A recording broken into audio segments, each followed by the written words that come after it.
sweet, sweet, sweet, sweet dream.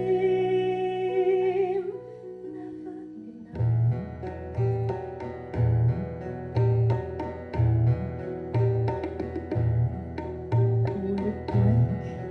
Will it fade? Will it mellow? At the end of my day, will I wish it away? Fly, small bird, there to be seen, not heard. Who will burn? God only knows.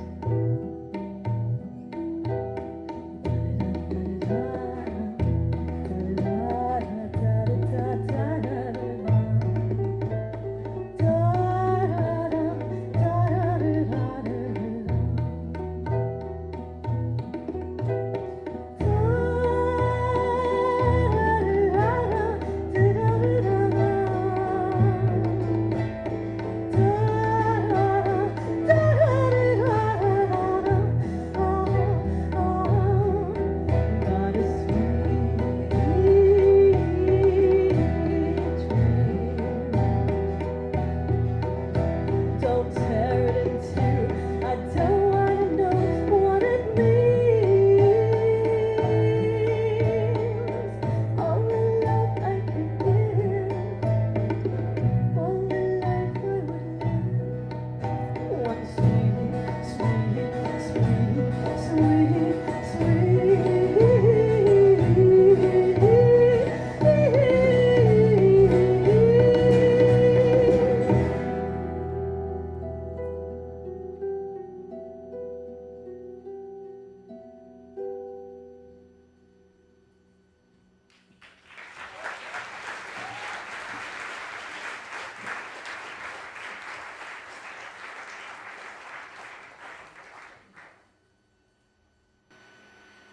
Look at me.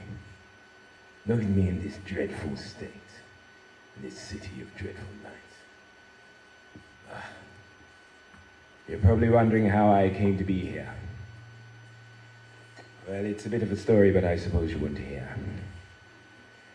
You see, Jasmine, whom I was infatuated with, and she with me, wanted to know if the two of us were really meant to be. She thought the idea fun for us to visit the fortune teller. I myself did not, but her charms made me an agreeable fellow. We entered the dark, dank tent. It was filled with a moist, musty scent. In the middle was a round wooden table, an hourglass, tarot cards, and a granny by the name of Mabel. We sat down, put the cash down. Mabel frowned and turned the hourglass round. The skin on the back of her hand looked leathery in texture, covered with mottled brown flecks forming a permanent fixture. With great effort, Mabel parted her lips. These appeared frail. Then raising her hand and pointing with a thick brown nail, she said, "Jasmine and I had until the sand completed its advance." Then she touched me on the head, putting me in a deep, deep trance. She told Jasmine to turn over the tarot cards of fate, knowing that each card would affect what happened to me in my dreamlike state. I myself was mindful that I had been transported to a different plane. I was aware I was in my own mind, but I was worried all the same. An eighth of sand had drained from the hourglass measuring tool. Jasmine turned over the first card, revealing the picture of the Fool. This represented the new beginning that lay before me within my own mind, for I was traveling into the unknown like a person suddenly blind. I found myself in early evening light, standing on a cliff. In front of me hovered an elevator, also known as a lift. The doors opened and out jumped a panicky slim character, mumbling, "I am insanity." He then proceeded to spit profanity at me to test my verbal agility. Knowing I had an aura of invincibility, I sucked in the negativity, processed it mentally, then transformed it purposefully into a joke. Little did I know this was to provoke further reaction from a section of mind lacking traction in the realms of reality.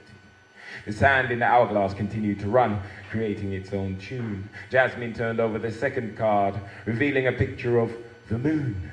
Mabel informed Jasmine this represented giving in to the shadow-like self, and therefore did not bode well for me or my subconscious health. Not happy with the work of profanity, Insanity decided to up the game by calling forth his agent, Shame. Now, Shame is a tricky one. He fears the sun, so he creeps through the shadows like a man on the run. From dusk till dawn, looking somewhat forlorn, he desires blood on the carpet, accursed from the day he was born. But now it was night time, the right time. Shame stood there reciting chapter and verse about the curse he was about to release, foretelling the sleepless nights he would run through my mind, deny me peace. He spoke about his dwelling in the belly of the beast, when suddenly appearing by my side was an ally from the east. They called her Pride. In other regions, she's known as self-esteem. The third card lay face up at the center of the table. Jasmine smiled at the now moody muttering Mabel, for she knew the meaning of the third card, the sun.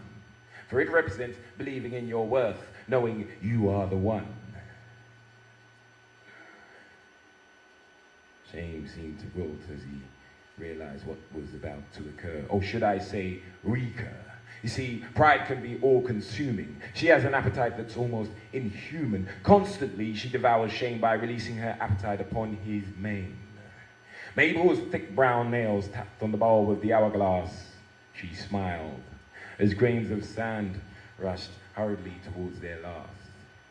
For suffering a blow to the ego was imminent, foretold the fourth card, but Jasmine had turned over the tower, a sign of impending discord. Insanity once again began to become profane, seizing Pride in his effort to dominate the game. I shouted to Pride to block her ears for fear she would be beguiled. But she did not hear, for she had been enchanted by Insanity's smile. She walked with him despite my pleas, feeding off his energies, whilst he fished out charms from his uncapped well. And as I suspected, Pride began to swell. She followed him to the cliff wall, where Insanity pushed and Pride did fall. Suffice to say, Pride met her demise, whilst Insanity beckoned forth his spies. Arise, my children, and fulfill your mission. As if from thin air came paranoia and obsession.